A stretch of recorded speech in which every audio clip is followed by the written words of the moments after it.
मला वाटतं कुठल्या पक्षाचा मोर्चा नाही, जसं त्यांनी सांगितलं होतं कुठलाही झेंडा नाही, मराठी हा अजेंडा.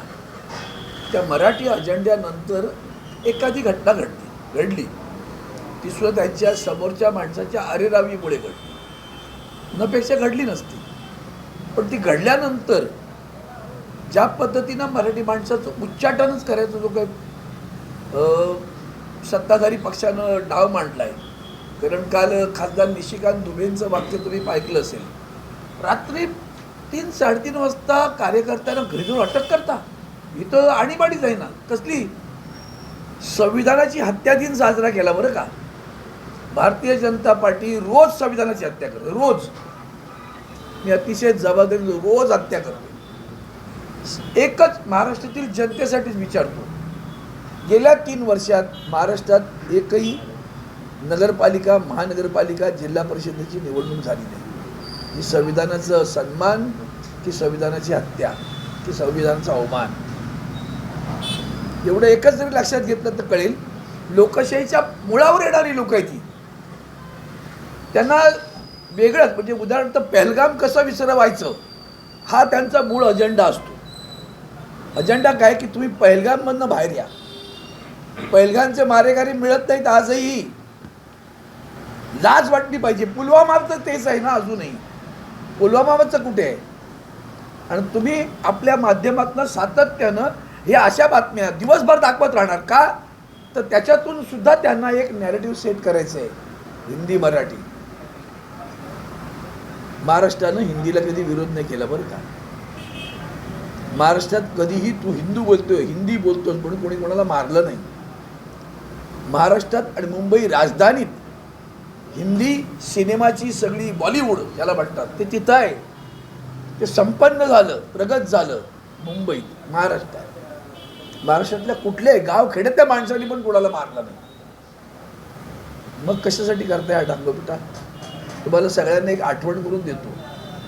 सुशांत सिंग नावाच्या एका कलावंतानं आत्महत्या केली.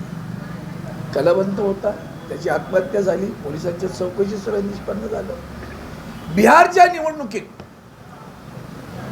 निवडणुकीत कमळ लावून भारतीय जनता पार्टीने प्रचार सुशांतचा फोटो लावून केला. तुम्ही नाही भूलेंगे, काय संबंध होता हो सांगा. विधानसभेच्या निवडणुकीत सुशांत सिंगची आत्महत्या आणि बिहारच्या निवडणुकीत तुम्ही नाही भूलेंगे.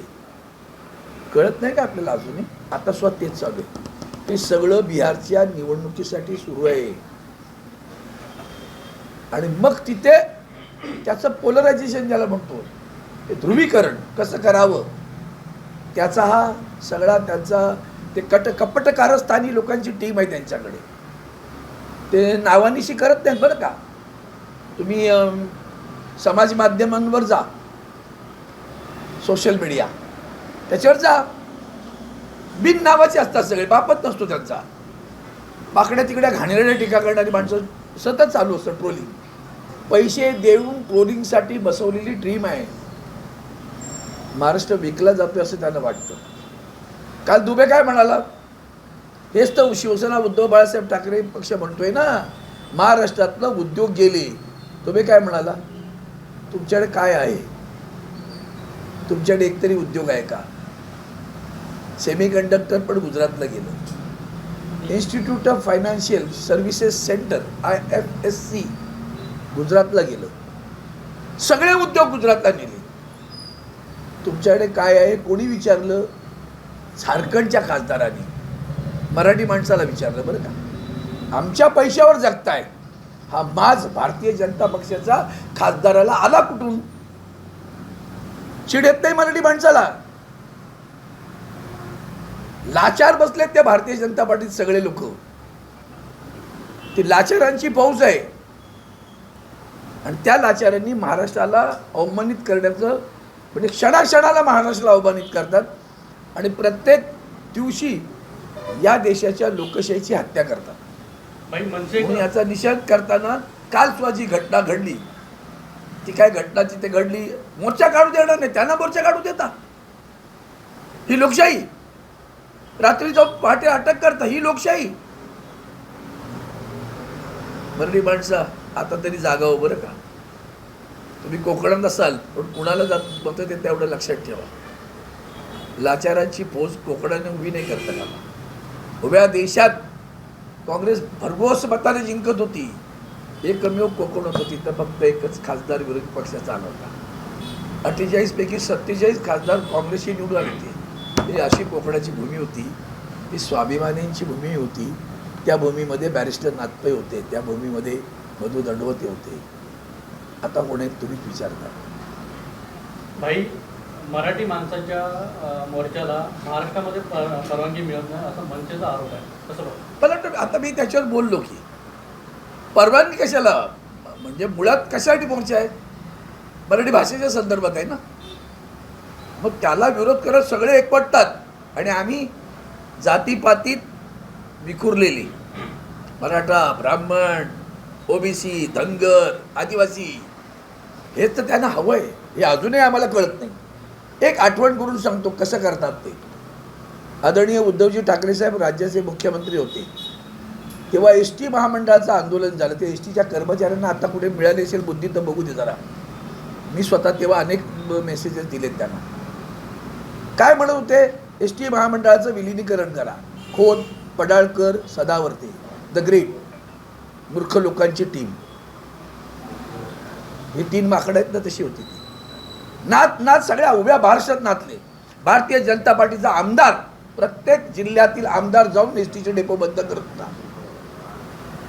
तुमचं 2.5 वर्ष सरकार झालं त्या मेन्याच्या नेतृत्वाखाली. आता वर्षभर होत आलं. काय केलं, एसटीचं विलिनीकरण झालं का? एसटीच्या कर्मचाऱ्यांना आता तरी सद्बुद्धी आली असेल का? आणि सर्वात वर्ष महाराष्ट्राने याच्यातनं धडा शिकला का? माझा महाराष्ट्र मराठी माणूस धडा शिकतोय का की भारतीय जनता पार्टी कशी विषय बाजूला घेऊन जाते? आज त्यांना का नाही कोणी प्रश्न विचारत? का एसटीचे कर्मचारी रस्त्यावर विचारत नाही, हो आमचं विलिनीकरणाचं काय झालं? त्या तिघांना का नाही धरत ते एसटीचे कर्मचारी? तुमच्यामुळे आम्ही रस्त्यावर उतरलो, तुमच्यामुळे आम्ही महाराष्ट्र बंद केला होता. उद्धवजींना फक्त त्रास देण्यासाठी बंद झाला होता. कळलं आता तरी? एका चांगल्या माणसाला कारभार करू द्यायचा नाही ही भारतीय जनता पार्टीची नीती आहे.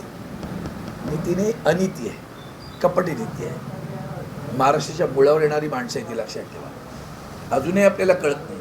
मी परवाही म्हटलंय बंच ऑफ थॉट्स. हे जे नागपुरी बंच ऑफ थॉट्स आहेत ना ते असे आहेत, लक्षात घ्या. ते अजूनही आपल्याला समजत नाही. तिथं आपल्याला अडकवून ठेवायचं कशात तरी आणि त्यांना त्याचं कार्यभाग उरकून घ्यायचा.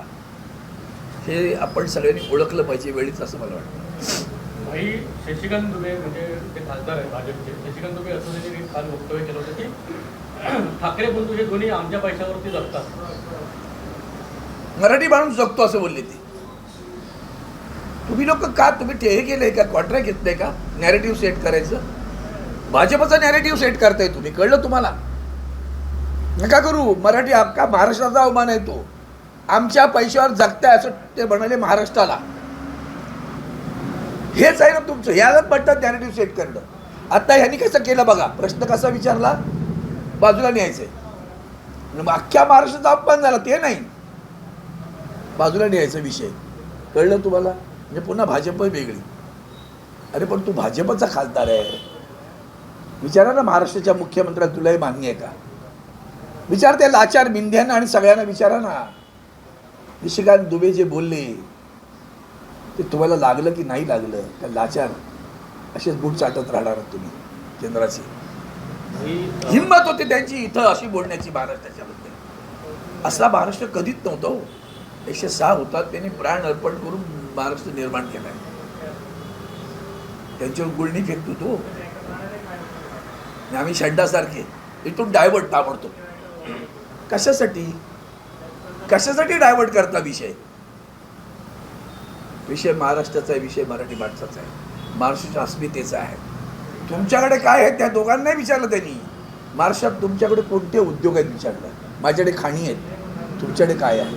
माझ्याकडे रिलायन्स आहे, तुमच्याकडे काय आहे? ती रिफायनरी गुजरातमध्ये आहे, तुमच्याकडे काय आहे?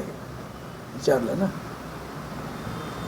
विचारा सत्ताधाऱ्यांना, त्या प्रश्नांची उत्तर द्या म्हणून. महाराष्ट्राला लुबाडणारे आणि लाचार लोकांचं सरकार तुमच्या मुळावरच येणार, लक्षात घ्या. काही बिहार उत्तर प्रदेशमधला एक बॉलिवूडचा अभिनेता नीरव मुंबईत राहतो, मात्र मराठीला विरोध करतो. तो म्हणतो मी मराठी बोलणार नाही. बघा पुन्हा तोच मुळा तुम्ही आता ते नॅरेटिव्ह सेटच करू नका. माझं म्हणणे मी आता जे बोललो तेवढंच दाखवा बस. मग त्याला मारलं का? परत बिहारची निवडणूक देण्यात लढायची का तुम्हाला? नाही ना. बिहारचं कॉन्ट्रॅक्ट घेतलं का तुम्ही लोकांनी? तेही सांगून टाका ना. मग अहो त्या निशिकांत दुबेबद्दल बोला ना तुम्ही 10 वेळा. लल्लू पंचू लोकांबद्दल कशाला बोलता? निशिकांत दुबे हा भारतीय जनता पार्टीचा खासदार आहे, एका कमिटीचा चेअरमन आहे. तो जेव्हा असं बोलतो तेव्हा त्याची दखल जास्त घ्या. गल्ली मुळात उंदीर इकडे गेला, मांजर इकडे गेला नका सांगू. एबीपी माझा, उघडा डोळे बघा नीट.